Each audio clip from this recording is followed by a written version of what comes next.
Yo, this is Mark Haze, and you're listening to my man Mike on The Breakfast Show on RockFM. What your mama gave you, baby, don't give a damn. We were lucky enough to have Mark Haze in studio on The Breakfast Show on RockFM 91.9. He braved the cold and lack of coffee on a chilly Joburg morning to come in and talk to us. He even played his latest single, Shake What Your Mama Gave You. Here it is, the Mark Haze interview. Enjoy.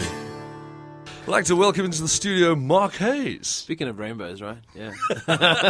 Good morning to you, sir. How you doing, dude? I'm fine. I'm good. I'm glad to have you here. Yeah, I'm all the better for being here. Thank you. Because we've been trying to hook this up for a while because you, my friend, are a busy man. I try to keep my nose out of trouble, but somehow I still got my wife pregnant. You know? Yeah, we were just talking now about the royal baby's just arrived, but you guys are expecting? We're expecting a boy at the end of next month, on the 28th of August. So Fantastic. yeah, I want to see if the tweets are up there with Kate and Will. You know, I'm going to help. I'm going to challenge him. I'm going to help with this, actually. I'm going to run that on The Breakfast Show. I want people to tweet in. I'm going to send everyone to retweet you. Excellent. Once that baby is born. And I'm interested in baby names, to be honest. So send them through. Let's see. There's nothing stupid like Northwest and that nonsense. Have you got like a top three? I've got an actual name that cool. that we're thinking of doing, and the press have been hounding me to give it up, but I haven't even told my mother or my mother-in-law what the name is. That's the best way. Yeah, we want to kind of introduce it out there, and also it's great for shock value, you know. So when we do come out with like Biscuit Haze or something like that, then everyone's going to be like, oh my god, I can't believe we did it. We've actually got to work out a couple of names that would work with Haze. I think we'll do that. There are a few. I'm sure there've got to be a couple of good Oh yeah, ones. when you've got a cool surname like mine, then everything opens up. No weather updates, no traffic reports, and no news of today. 91.9 Rock FM. Bringing you the variety you're looking Check for. this out. Nice. Is that vibing you? It's moving me. Something's happening. Cool, so what we're going to do now is we're going to play what we affectionately refer to as the true and false quiz. So what happens is we've got three questions. They are from the dirty mind of the producer, so they might be a little bit strange, and if they are, just take them with a pinch of salt. I'm in a band, dude. Nothing's going to freak me out. It's all good, right? But time has come for the ridiculous true or false. Here we go. True or false, 6 cows, 9 chickens, and 12 humans have 66 legs. All right. It's a bit of mathematics early here in the morning. No. Okay. Well, 6 cows, 6 cars. 9 chickens, Yeah. and 12 humans. If you were to put them together, 66 legs, I think. I think that's what he said. Yeah. 66 legs.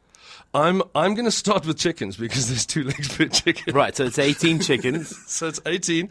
And plus 12. Cows have 4 legs. 24 right? now from people because it's 24 18, plus 18. and 6 cows. So that's 6 times 4. Yeah, times 4, which that's is what? 20. 30. So 6, 12. I'm going to go with true. I'm going to hit it. Me as well. I think, let's just go with true. That is really true. Yeah. That is the luckiest piece of maths. You know, that's without coffee. Okay, I got to say, that is like impressive. that is hectically impressive, actually. All right, let's have question number 2, please. True or false, the electric chair was invented by a dentist. I've just had root canal, actually. And I can vouch that is 99% true. No, dude, I got to say, Twisted individuals. Dentists are cruel and twisted, but I got this theory in my head that they want to see you experience the pain and come back to have to get it again and again. Yes. Ever gone to the dentist just once and once only? Never in doesn't my happen. life. It's like he does something and he goes, all right, I'll see you in 3 weeks' time. Okay, come back for the teeth cleaning. All right, come back for that. I'm going to go with false. Yeah, they've always got a little thing inside there. Like I'll give you the temporary cap. That's right. Why can't you just put the actual cap in? Where's the I'll real wait. cap? I've spent the day here. I will do it. I agree with you. So you're going true on that. I'm going false on this one. You're going false? I'm going false, yeah. Because Okay. electric chair kills.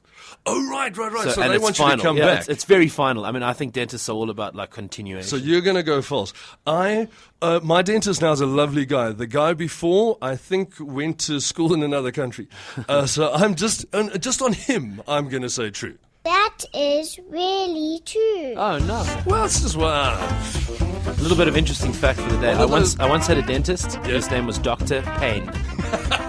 And that is not an inch of a lie. Dr. Payne. Payne. Oh, I do love that. Oh, lovely. True or false, 50 Cent's real name is Arthur Dollar. 50 cents, real name, Arthur Dollar. I need $1. I doubt that that's true because I mean, why would he diminish the value down there? You know. Yeah, he has kind of cut his earning potential in half. Yeah, by going 50, Arthur 50, Dollar. 50 cent. 50, man. Also, when you bring it down to South Africa and you say 50, people think you're saying 30. Yes, So- 30 cent. Plus, when he comes here, he's worth more than $1, right? What's the exchange rate right now? So he's not 50 cent. We're when he's about here. 10 at the moment. Yeah, so he's what, 5 rand something when he comes here, right? 5 rand 6 cents. Yeah, so I doubt he'd go with $1. I like it. So, are you going to say false? I'm going with false. I think he's got a bland name. I think it's He's got a gangster name. It's like Curtis Jackson. Actually, Curtis Jackson is quite hectic. It's quite a good name. Curtis I think. Jackson. I think that's his name. We'll Google it just gotta now. Google that. We'll Google check it out. Let's see. That is false. There we go. So we 2 out got of 3. You got 2 out of 3. I think I also got 2 out of 3. Yeah, no, you got 3 out of 3. Did I get 3 out of 3? Yeah, you're on the mark. Could I just have a bow quickly from everyone? 3 out of 3. That is not bad. This rarely happens. My average is about 1. So you've done remarkably well. Thank you. this morning. Remarkably. Oh, what a strange pun you've got there. The answers were not hazy at all. There's less yawning going on in here Less now. yawning. Yeah, we've got 20 different yawns later. So We could do with more coffee. more coffee. I could do with any coffee right Any now. coffee. Anyone listening that has coffee. Bring it. Bring it. Please. Okay, quickly. I want to know, tea or coffee? What do you prefer? Coffee. What do you prefer, brains or brawn? Brawn. Stones or the Beatles? Beatles. Britney or Christina? Brittany. You were quite there. You didn't even have to I think didn't even about have to that. flinch, buddy. That was I didn't there. have to flinch. Superman or Batman? Superman. Okay, there we go. Fruit or vegetable? Fruit. And I want to know your 5th favorite flavor of ice cream. Turkish Delight. Wow. Again, yeah. And your favorite vitamin, if you had to choose It'd one. have to be C. Would- It's got to C? be C. It's all C all the way, dude. Is there a reasoning behind C that Yeah, you because like? it comes from oranges. And if I don't have to have the actual vitamin, I'll just eat an orange. I like it, man. Tell me a little bit about your life after Idols. What changed for you? What distinctly changed after Idol? Well, it became a lot more chaotic. I'm starting to kind of get to terms with that now. Private life kind of went out of the window.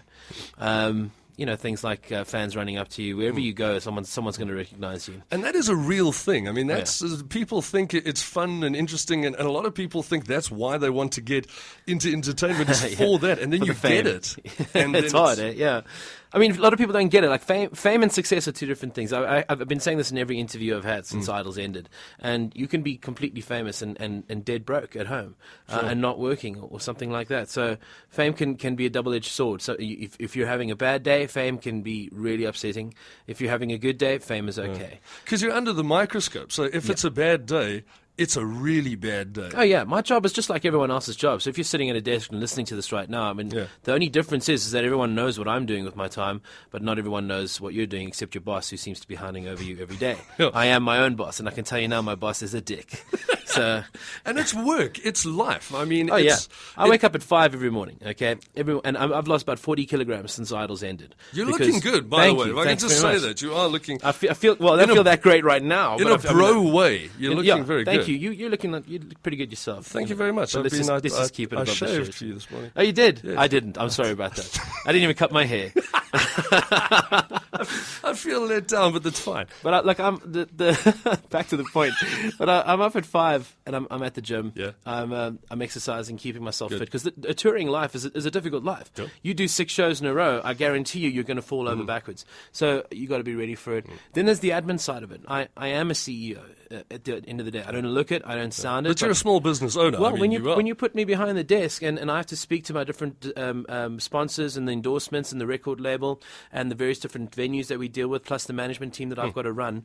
Remember, a manager isn't your boss as a musician. You are the boss, and the manager is the person that handles the affairs. But I've been messed around by so many different managers that I've made sure that I'm definitely in control of my business. you have to develop. I mean, it's you. You are the brand. Oh, yeah. and the other people are out there representing you. So you got to make Exactly. sure you got the right people representing you.